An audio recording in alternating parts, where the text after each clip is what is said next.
and hear the answer to the question. He gets it for a three-point shot. No. Oh, my goodness. Reese with a slam dunk. And I mean to tell you, that was from way out. Holy cow. They got a copy of that. It's 2019, and that means the fast break is here. Hello, everyone. I'm Tolly Carr. I am in Montgomery at Alabama State, a doubleheader against Grambling on a Saturday night. But we're going to start today's show down in the MEAC. North Carolina Central taking on Bethune-Cookman. We have tag team action from Stephen J. Gaither and Wally Pitt. Thanks, Tolly. Wally Pitt, SJG. We're here in McDougal-McLennan Arena. Under the banners, we got Poobie Chapman, we got Jeremy Ingram, Ernest Hans Warlick from back in the day. Get your Googles right. SJG, we had a real good game today. We had Bethune-Cookman, we had Central. We had a great atmosphere even though school wasn't in. What did you see out here tonight? Well, I mean, first of all, it was the game. It was the reigning MEAC champs, North Carolina Central, against the predicted MEAC champs. Bethune-Cookman came out with a lot of energy. They like to run. And early on, like they might, run away with this game. But North Carolina Central, Coach Moulton, those guys, knew what they wanted to do. They slowed the game down. Jordan Perkins, he really came up big for them and really steadied them. And then Big Sean was big down low. Mm-hmm. Yeah, I mean, and this is a game of runs, but it was really a game of one or two crucial runs. Right. Going into, at halftime, we talked, and I was like, man, I think this one's going to be really close. But right there early in the second half, Central came out. They got it to, I think, 38-30, and then, Bethune really couldn't bounce back. I mean, Bethune has a good team, like we talked about. They got athletes. They might lack a little bit of shooting, but that's a good squad who you're going to see late in the tournament in Norfolk for sure. Yeah, BCU, they're a team last year. They like to run. They try to want to do the same thing again this year. I think I told you right before halftime, I was like, North Carolina Central doesn't want this to go over 70. And you see they had 68 and they got the dub. Mm-hmm. So, North Carolina Central, they're just, playing the tide. We talk to the guys, and of course, they're the defending champs. They got a lot of guys back, but they weren't picked to win. And they always like to put a chip on their shoulder one way or another here in the Bull City. And so I'm sure that that was mentioned. And the guys came out here and they played like they wanted to make a statement today as they opened up MEAC play. Yeah, for sure. And I think this is one of those games where it's early in the MEAC, but later in the year when we get to looking at the rankings and one team's one game away from another team, we might look at this one and be like, oh, circle this one for being important for seeding. But, I mean, enough from us. We're going to take you to the highlights. We got a couple of real great post-game interviews, couple Eagles, couple of triple OG Eagles. We got Mr. Ninth Wonder to stop by, holler at us. HBCU Game Day Fast Break. I mean, what more could you want? Wally Pitt, SJG on the hardwood. Turn up. It's a brand new year, and that means a brand new season of HBCU hoops. And the first game I had circled on my 2019 calendar was an extra spicy MEAC fade as Bethune-Cookman traveled to the Bull City, Durham, North Carolina to face off against the reigning conference champs, North Carolina Central. Class is still not back in session from winter break, but you wouldn't know it coming into the Eagles' Nest as the NCCU students were in mid-season form.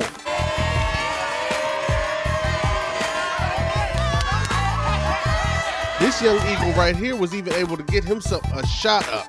Unfortunately, he went 0 for 1, but the student section was on 10 all game long, and again, school ain't even back yet. But you know what is back? My layup line dunk contests. This week's contest is between Bethune-Cookman teammates, and I'm gonna call it Whose 360 Was More Litty. The first contestant is Shawntrez Davis with the two-handed 3-6. Oh my goodness. Next up, his teammate Cletrell Pope blesses us with a one-handed full circle with a double pump. Y'all hit the comments at us, at the Dunkers, and let us know whose 360 you thought was more litty. Okay, now let's get to the part of the game where they were actually keeping score. NCCU center Big Sean, aka Rashawn Davis, saying IDFW this drive to the basket. He makes it hammer time off the backboard for the nice block, but Bethune bounces back. They go on an 11-4 run to start the game, highlighted by Cletrell Pope and the big boy putback jam. Cletrell Pope back at it again. This time he looks to put Jabri Blunt on a poster, but no, player. Blunt gets the nasty block, and NCCU starting to make up some ground. Reggie Gardner Jr. hits a couple of big threes to get the Eagles' Nest all riled up. NCCU would take the lead, go up by as much as 7 points in the first half, but Bethune-Cookman kept hitting big buckets to stay in it. Wildcats cut the lead to 3 until Jordan Perkins finds Rashawn Davis for this nasty alley-oop. The Eagles go into halftime up 3, but come out the locker room with the hunger for more. Shout out to Lloyd Banks. First, Jordan Perkins kisses this one high off the glass and 1. Then Rashawn Davis gets his hand on the rock, puts it in for 2. Eagles up 38-30. Then Big Sean forgets it's a basketball game. He serves up a volleyball spike on the other end of the floor.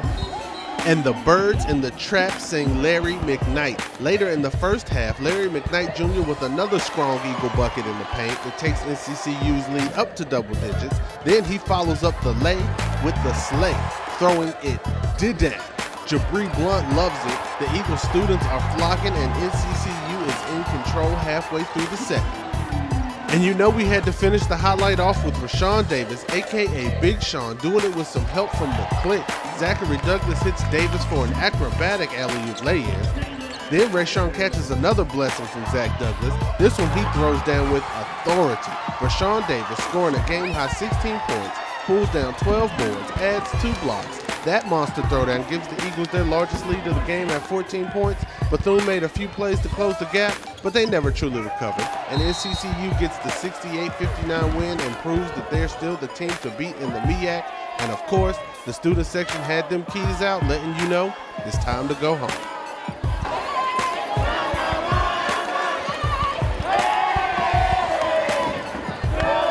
All right, HBCU game day, the fast break. Wally Pitt here with Stephen J. Gaither. We're here with the Energizer Bunny from tonight, really, Jabri Blunt. I mean, this dude made big play after big play. That little run y'all went on to get you up by 8. You really sparked it. You were interacting with the crowd. Just tell us what went right tonight.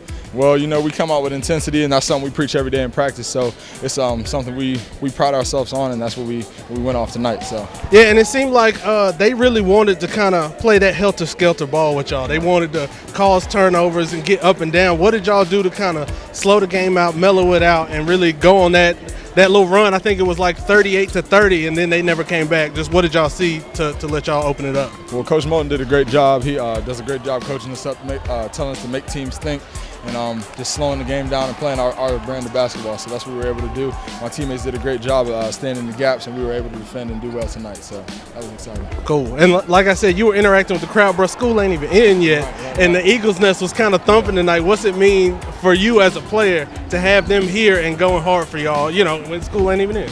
Man, well, it's good. We got a lot of good people here, a lot of good fans, and a lot of energy in this building. So when we come play, we want to give the crowd something to watch, and something for them to be excited about. And you guys are the defending MEAC champs. They were predicted to finish first. Obviously, predictions don't mean anything, but you guys kind of wanted to make a statement tonight, right? Right, of course. We come out every night. We want to play our best brand of basketball, and we do a great job of doing that. Coach Moulton and my teammates, they did an excellent job tonight, so it was exciting. Hey, well, shoot, we appreciate you showing up. We appreciate you showing out tonight, giving the energy. And, man, we'll be back. We'll see you. HBCU Game Day Fast Break. All right, so HBCU Game Day back here with Jordan Perkins. Remember him last year from the MEAC tournament, had a great MEAC tournament. You guys are the defending champs. They were the predicted champs. Obviously, you play hard every game, but just talk about making a statement here as you guys open up MEAC play. We definitely took it personal. We had 7 guys returning and weren't picked to win it this year, so every game we take every game personal, honestly, but this game was definitely personal, you know what I'm saying, just because everybody counted us out already, so Yeah, and they definitely kind of came out here, wanted to disrupt y'all. They got up early. You as the point guard, what did you see and what did you do to kind of calm your team down and get things going the right way? I knew if I went out there, just played my game, made plays, you know what I'm saying, do what coach asked me to do, I knew it would be fine. I mean, they went on a little run, but basketball is a game of runs, so, I made sure the team didn't panic. I made sure we got stops, and most importantly, I made sure we focused on one play at a time. You've kind of been in and out of the lineup a little bit, so it's hard to gain some consistency that way. Yeah. But how did you kind of draw up on you think now, having a little more seniority from last year, you kind of draw on experience and are able to come in and just kind of step in whenever you call? So I had an injury earlier this year, which was a minor setback, but I've been kind of getting back in the rhythm. I had good practice this week. Been practicing good for the past 2 weeks, honestly. I kind of had a feeling that this game was going to be one of my breakout games, so I could get back on track. And just from what I've noticed, y'all are a deep team. Yeah. You got a lot of playmakers. How fun is it to be the point guard when you know you kind of have legitimately 4 or 5 dudes who you can kick it to, who can, shoot a little bit, drive a little bit. Just how fun is it to work with that system? It's always fun because my teammates give me options. When they give me options, that's when I feed off their energy and I play well. So I'm just happy that the guys came to play. My guys come to play every game, honestly, but I'm happy they came to play. I'm happy we have depth. And I'm happy I get to play with these guys. And into the mind of a point guard, that alley-oop you had, it looked like, how do you see something like that so quick? He wasn't even off the ground before you threw it. What goes through your mind, and how quick do you have to think to pull off a play like that? Well, Sean is my man. He my man. Last year we had a good run. This year, we haven't really got to play together that much because I was injured. But now that we back, and now we had good practice this week. We talk a lot, I feel like communication is important with all your teammates, but we had chemistry, we talk a lot. So he always tell me throw it up, I always throw it up. So I throw it up in dummy offense, so I knew in the game it was going to be natural. Awesome. Hey, man, we appreciate you. Appreciate Good luck you. going forward. Yes, sir. Can't wait to watch more of you, bro. Yes, sir. Thank you. All right, it's your boy Wally Pitt, HBCU Game Day. We got a real special guest in Durham. We had to find Mr. Ninth Wonder himself. How's it going, man? How's your New Year going? Man, New Year's going good, man. About to get ready to teach class on Tuesdays and Thursdays here at Central. So exciting, man. Waiting to see my new students and so we can get down. Yeah, and I know Durham is a special place in your heart. And I know you got a birthday coming up, which is always, a big time for reflection. What's just reflect a little bit on your path at Central and just HBCUs in general, what they mean to you? It's crazy, man, because I have been connected to this university for now going on 26 years. I came here as a freshman in 1993. When I got here, LaVelle Moulton was a basketball player, you know what I mean? And we took a lot of classes together, and to see us full circle, to be back here, doing what he's doing what I'm doing, it feels good, man. Yeah, man, and we saw you on the sidelines, and the Central is really trying to build a little MEAC dynasty here. And I know you followed the Eagles. What you like going into this year on the floor? As far as I'm concerned, we have a MEAC dynasty already. LaVelle has done a great job here. You know what I mean? It's not only one of the best MEAC coaches, if not the best MEAC coach, he's one of the best coaches in the country. It's always been, it's already been established by Roy Williams and the John Calipari's and the Coach K's of the world. It said that he's a great coach. And we have to keep that going, I think you can build something, close to a big house or, Eddie Robinson, on the basketball side, at a black school. I think that's paramount, man. And I think the university needs to get all the way behind him, 100%, and making sure he stays here and goes nowhere else. Yeah, which is really great because, these days, HBCUs, especially on the basketball side, they're like the launching pad. It's let me go here, get some wins. But Coach Mo, man, he's sticking with it and he's building something great. And just what do you think going forward for other coaches, man? What's that mean for HBCUs? It means a lot. It can change the tide, us getting we get great players. We've always had great players. Historically, Sam Jones was here. So, but for a standpoint of the future, it'll take us to get a top 10 kid.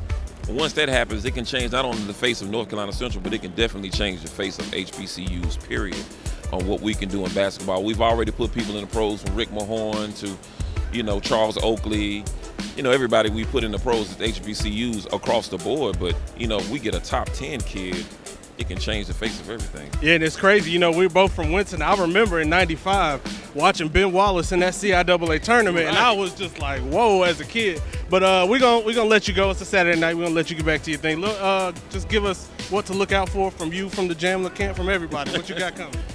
Just working as always. Trying to keep it going. Hopefully we can get back to the Grammys like we were last year. We have a partnership with Rock Nation, so that's great. Just keeping it going, man. It's the only thing we can do. And my little rap career ended, but I heard that Zion 3. I had about 4 bars. I had about 4.5 bars for that beat tape. I'm just messing. It's special. Me, Wally Pitt, Ninth Wonder, Big Pat as we call him in the trade, man. Thank you for your time. Hey, man, we appreciate you. Thanks a lot. Let's check out the rest of the scores from this week in the MEAC. Maryland Eastern Shore beats Chestnut Hill 68-62.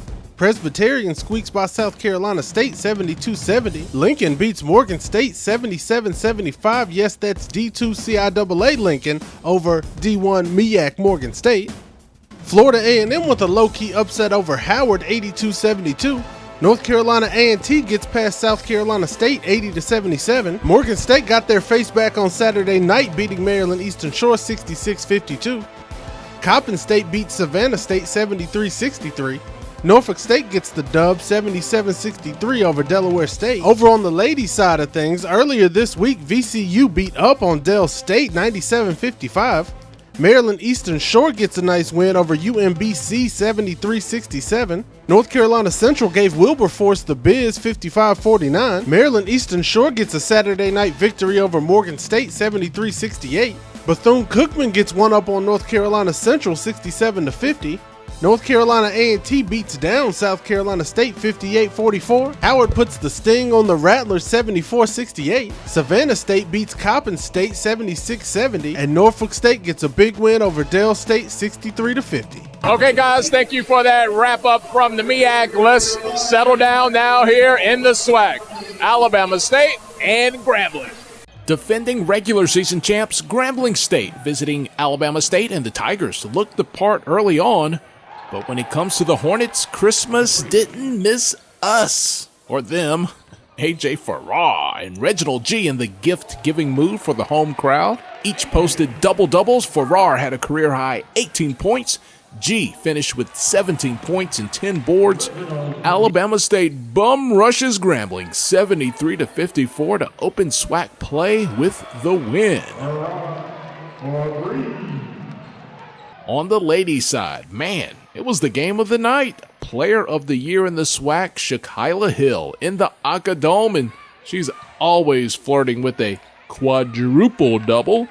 Hill had 12 points at the break. The Lady Tigers had a 40-32 lead going into halftime. Second half, off to the races. Freshman Ayana Emanuel for Alabama State going toe-to-toe with Hill. Emanuel had a career-high 30 points, 10 of 13 from the floor in fuego. But Hill scored 20 of her game-high 32 points in the second half, and with just over 2 minutes left in the game, she was able to turn a 2-point game into a 5-point game, and the Lady Hornets could not turn the corner after that. Grambling with an exciting 80-72 win in Montgomery. We kind of knew coming in that this was going to be a scrappy game. Every time we've played them since I've been here, they've always been a team that fought to the end. So me and Secure Parsons, us being seniors, we kind of like tried to prepare them like this is going to be a mental game. They're going to fight and they're going to keep going. So we outlasted them, but we kind of knew coming in it was going to be a game like this. Here's a look at the rest of the SWAC women. Prairie View just squeezes by Southern. Alcorn, same thing over Texas Southern. Some close ones on Saturday night. Valley over UAPB. And Alabama A&M over Jackson State. SWAC men, Texas Southern rolls over Alcorn. Prairie View over Southern. Jackson State and A&M go to overtime. Give this one to Jackson State. And UAPB over Valley. And Shakeela Hill, man, she is as advertised. I made the trip from Atlanta all the way to Montgomery just to see her play. Had a chance to talk to her after the game, and I asked her, what does Grambling mean to you? And this is what happened. Last question for you. What does Grambling mean to you? I'm emotional. I cry a lot. Can I get a jingle?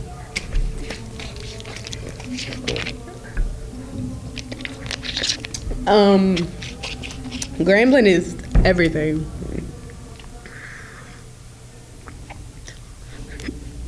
I don't think. Grambling has been everything to me. As far as the coaching staff, my teammates, people I've met, everybody as a whole just feels like a family. Like, regardless of wherever I go, whatever I do, people at Grambling, they acknowledge me, they give me love, they show me love. And not even that, everybody just looks out as far as everybody that I've met, everybody that I've been around, even before the quadruple double, after that more so, but before that. And I appreciate the opportunity that they gave me, and I feel really blessed to have picked to go to Grambling because it's really changed my life. It's been a big blessing in my life. It's been a big, I don't know, it was one of the best choices that I've ever made because of the family that I've grown to have and because of the experiences that I've had. Okay, enough for Division I hoops. Let's check out the CIAA and the SIAC. What's up, everybody? It's SJG, and I am here in Winston-Salem, North Carolina. Now, Winston-Salem State has quite a bit of CIAA banners. Claflin has none, and that's because they're brand new in the CIAA. Claflin is the defending SIAC champs, but they found out on Friday night that playing in the CIAA, anything can happen on any given night. Now, it was a back-and-forth game early. Both teams kind of having momentum swings in the first half. WSSU kind of asserted itself and took control, but Claflin held a brief lead early in the second half, but that was not to last as Rob Cologne hit 3 threes in a row to really put some difference between WSSU and Claflin, and Willie Crandell cleaned up down low. He finished with 29 points. And after the game, we caught up with Crandell and asked him about the difference between last year's team that only won 5 games and this team that's won 6 games already. Being on the road, I think that was good for us early on, you know, with a new coach. We bond more on the road. You know, when we home, we go to our own rooms and stuff like that. But being on the road, we got to be together a lot in the hotels, two-to room and things like that. And I really feel like that aspect has helped us come back home, because when we come home, you can see how close we are as a team. Just like tonight, we came in the second half, we dominated. I don't think they had an answer at all in the second half. So there you have it, a great game for WSSU, a learning game for Claflin, but both teams will probably look a lot different and a lot different experience when they maybe meet up in Charlotte for the CIAA tournament. But a long way to go. But before we do that, we got to check out the scores from around the CIAA. Catawba gets a win over St. Aug 75-53. Virginia State trounces Barton College 93-78. Queens College gets a big win over Virginia Union 102-85. That school in Murfreesboro gets a win over Shaw 88-73. Kutztown lays it on Bowie State 74-61. Y'all, it was a crazy one on Bowie. Bowie was up a lot. Halftime, it was up almost by 11. Johnson Smith fired back and was making a lot of threes. He was making their shots. Bowie, a lot of turnovers. So let me talk about what happened at the end of the game. So Bowie was coming down. The game was tied. It was a rebound. Bowie State got the ball back, shot the ball, got fouled with .04, not .4, .04 seconds left on the clock. Johnson Smith, they fought it, and he fought it, and fought it. Didn't get the call to go their way. Bowie State with 2 free throws. David Bell made the last 2.